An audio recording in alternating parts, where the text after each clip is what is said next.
Ladies and gentlemen, this is Eddie Marcus. One more time, I'm recalling the many times I stand before you and I'd say spokesman and advocate of basic human rights for all people.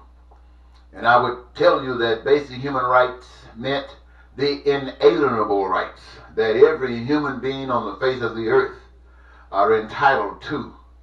No doubt about it at all. And how that those rights had been satisfied with those resources outside of the self that is required in order to meet those needs. Oh, brother, it's a fantastic thing. Ladies and gentlemen, I want to thank you so very much this day for stopping on this. I'm here because this is a Sunday and it's just another day, you know, for me, because as often as I get them, I'm trying to share them with you. And I give God the glory for making it possible for me to have something to say. And whether you listen or not, it's a good thing that the message comes in with clarity. And for me, the message that I bring to you has got to be gotten by me first. Otherwise, I'm just really wasting my time. Now, this particular message, ladies and gentlemen, I have designed it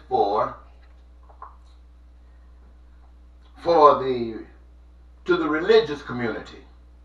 This message is to the priests throughout this city, this state, and the nation, and likewise for the bishops and for the elders and the ministers and the pastors and even the Pope. This message is to instruct on your role in the 2020 presidential election.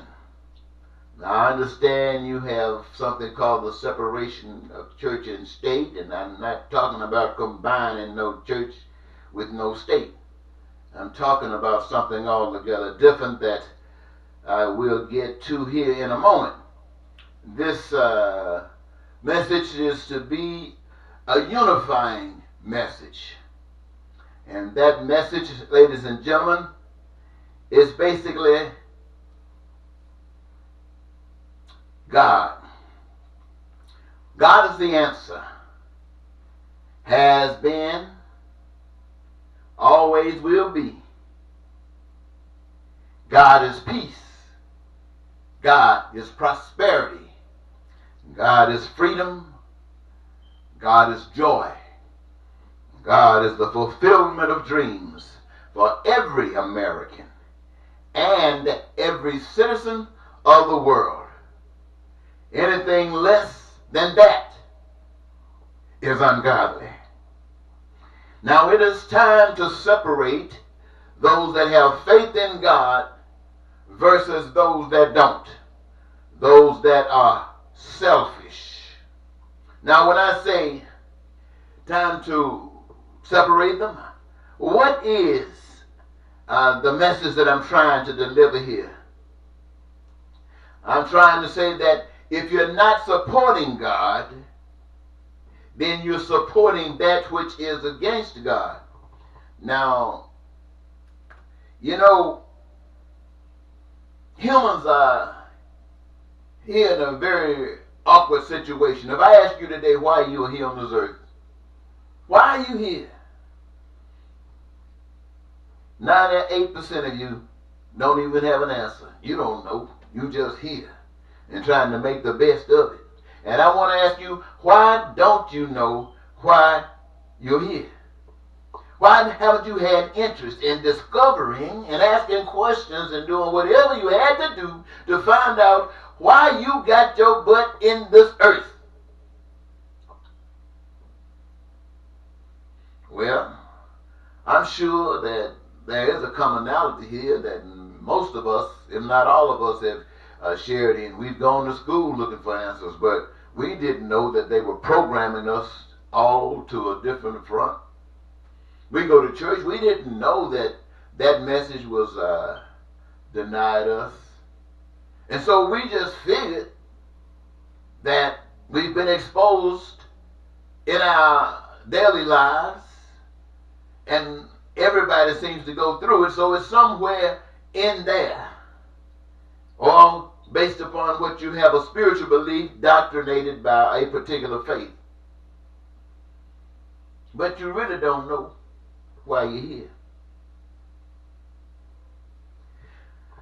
Based upon what I have learned, what has been given to me, is that humans are here to develop and create. Develop and create. Develop, mature in your physical structure, in your outward assertion of all of that exists outside of you, that is essential in making you a better you. Master that. And create. Be true to who you are. Goodness gracious. The pattern is already in motion. All you are is an instrumentation. You are a family. I was just thinking about this earlier. I thought about a person, a family that has maybe about a mother and a father and 2 or 3 kids. And if they lived way out yonder, and they had to take care of themselves the way out yonder, at first it was kind of stiff, I guess, but wasn't but 2. So they dealt with that. Then they got 2 more. And so that wasn't, when they got that, they was cool. Then I started thinking about the family that had 21. Ooh, you know some families that got that number. Well, that's a heck of a responsibility. But it's a heck of a reward when they go through that maturity period. And how they can benefit that family in every area. Oh, my goodness, my gracious, my mind. Now I think about 1 man on earth, 1 woman on earth. Then I think about 300 million in the United States of America. I think about 8 billion on the face of the earth. And I think about them dedicated to make sure that everything comes into play. And by engaging themselves with their gifts and their talents, which is the joy of life, that is the purpose for which human beings exist, to engage themselves. Greatest joy you could ever imagine, knowing who you are, your connection with God, why you are, and having the opportunity to be who you are. Man, oh man, oh man. Then all the peace and prosperity and freedom and joy, all that stuff is a byproduct. You're not even out there struggling for that. You're not out there fighting for that. You're not out there trying to guarantee that everybody got that. That's a byproduct. I mean, it's just natural. Natural, ladies and gentlemen. Natural. And when you're doing this, you're making a statement to yourself, to the world, and to God, and whoever is looking and curious. And you're changing things. Now, there's a deception that goes along with that at the same time, and it is that humans are not here to do what I just described, but more or less to enjoy living, to enjoy living. And now, when you start talking about this, you're forgetting about that family structure. You're talking about me, my selfish nature. Now, how can that be any different than the group? It's still everybody. But now you're being led to believe that if you knock out some hands and you take more than you, and you are accepting someone deceiving you, saying that you're entitled to it. And how they make this so is that they've already started claiming all of the resources that were been given to humankind free. Nobody paid for any of this. Wow.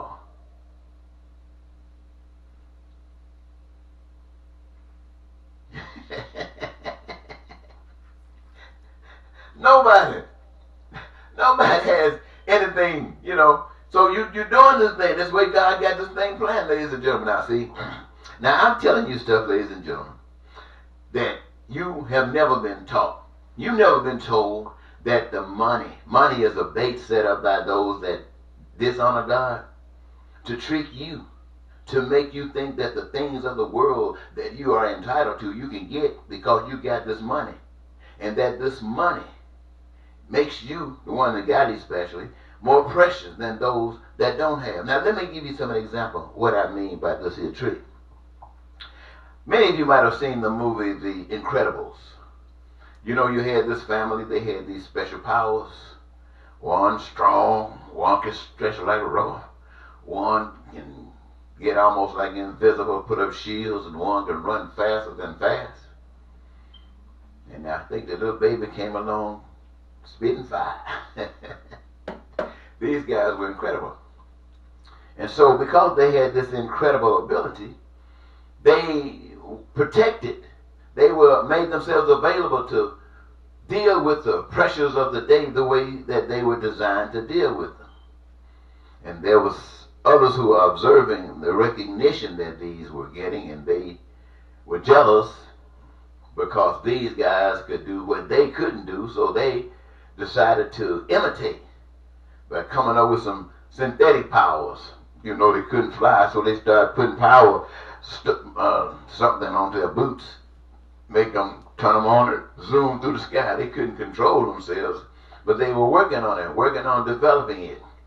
But for those of you who saw the movie, to make a long story short, there was an ending whereby the guy with this ambition recognized that there was a situation that was possible where everybody, even him, but everybody else could have these powers. And the fact that everybody could have these powers was defeating to him. He said, well, what's the point? What's the point? If everybody got powers, that's like nobody got powers. Makes a lot of sense, huh? I mean, you can't do anything that somebody else can't do. So you're not really trying to impress anybody. You're just being you. But now, if you're selfish, you're trying to impress somebody. You're trying to say you're better. And people get caught up in these things, ladies and gentlemen, because of deception. Let me give you another example of what I'm talking about. A man, an honest man, makes love to one woman or his partner. A fool makes love to a heap of women. But a wise man knows the greatest orgasm resides at the end of Four Fingers on Thumb Street. You see, so what is it for? What is it all about? That deception thing about selfishness, and you can never please yourself. You can never, because all of you basically got so many different desires that can only be pleased by the way they were designed to be pleased. And only those who are following the instructions, my friend, the blueprint, my friend, that fits into the puzzle, my friend, reflects the image designed of it. So I'm saying, I got off on this thing. I guess I got so carried away in this thing, ladies and gentlemen, because I want you to know.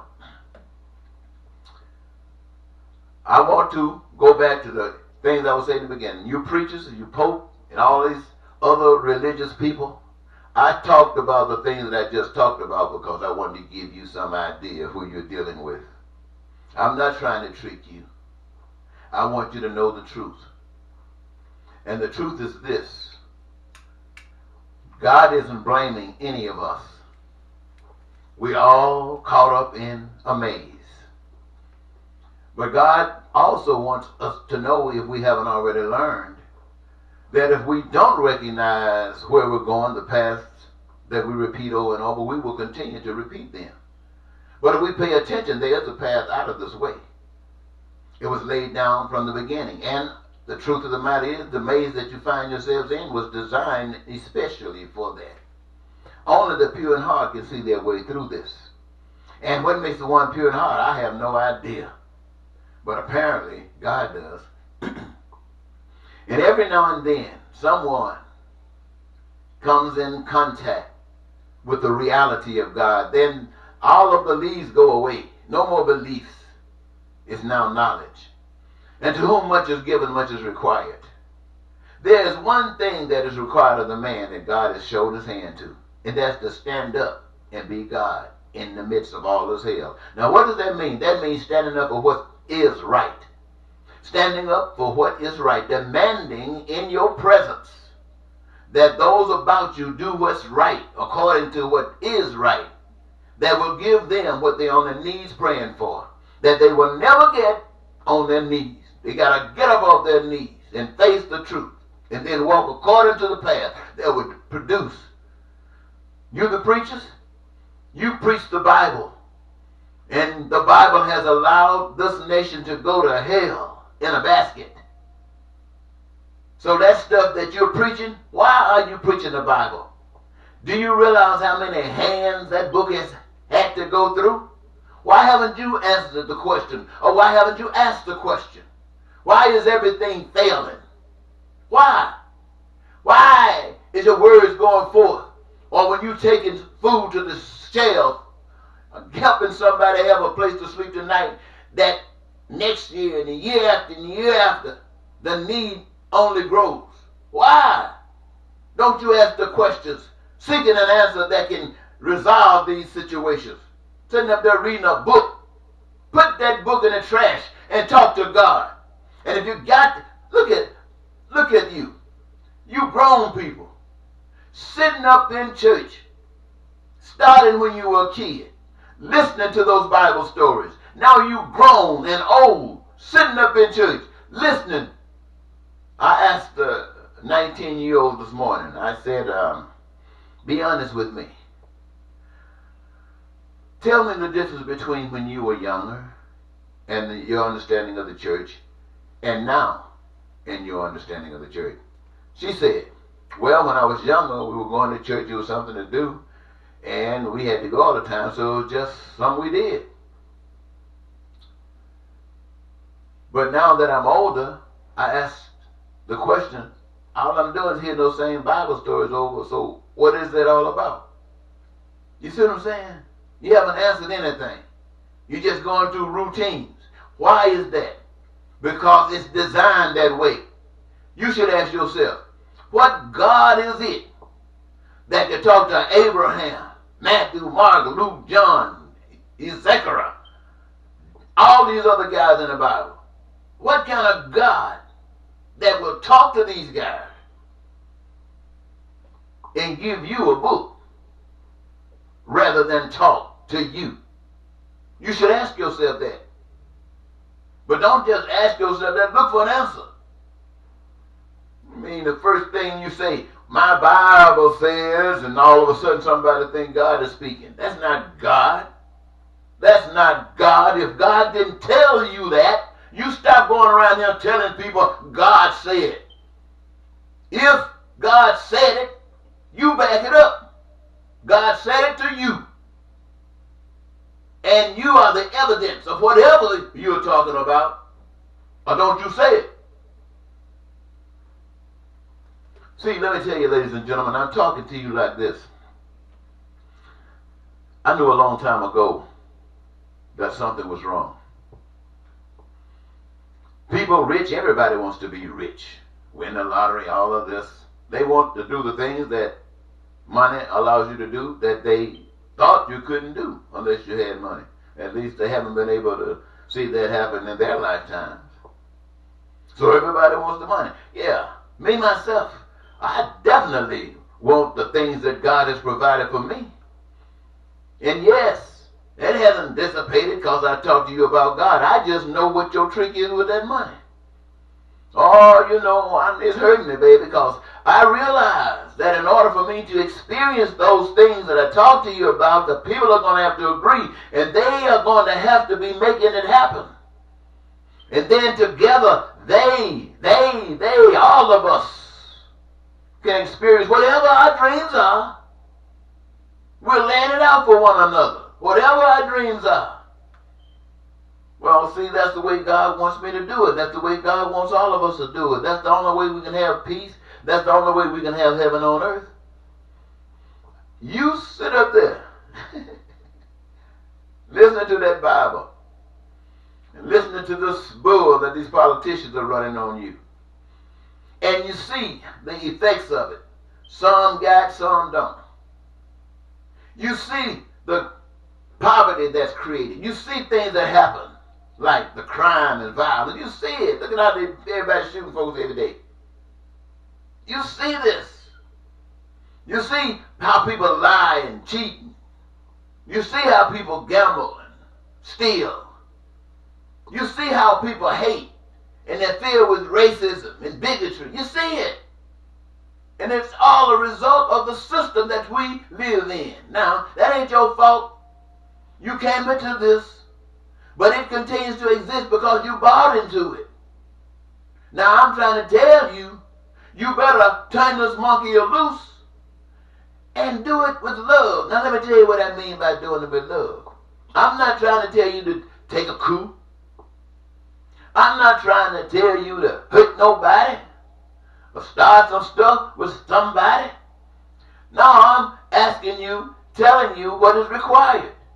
You're going to have to change your participation and create and give your participation to another outcome. In other words, you're going to have to start standing up, speaking truth to power, speaking, requiring that society and all that exists allows you get all the stumbling blocks out of the way so you can be who you are. That means everybody getting a job, everybody participating in this creative process. Ain't nobody using or abusing nobody, and ain't no con games going on. Nobody trying to take advantage of anybody. And like that dude said, if everybody got power, it's like nobody got power. What he forgot to say is that yes, one got power. Who is that? The overseer, the creator, the maker of that which is doing what it was designed to do. That's where the power belongs. You and I, we're just instruments. We ain't got no power over nobody else, and we don't deserve it. Because you see what we do? We become kings and queens and priests and popes and assassins and murderers and warmongers. You see I'm going? So ladies and gentlemen, I want to thank you for giving me this your time. Preachers, popes, and elders, I know many of you don't like what I had to say, but I'm telling you, what you're doing right now is serving Satan. You're using that book thinking that you're serving God and your intention is good. But I want to tell you, your effect is serving Satan. You're doing nothing for God, meaning you're doing nothing for the sisters and brothers. And the fact that you say you're helping somebody, you got a community offering that you take up, poor people offering, that ain't nothing. Where does poverty exist? In hell, not in heaven. And hey, thy will must be done on earth as it is in heaven, if heaven is represented here. Otherwise, whoever said it was playing games, they try to pull some of that other stuff, you know, that fake stuff. Until next time, bye-bye, ladies and gentlemen.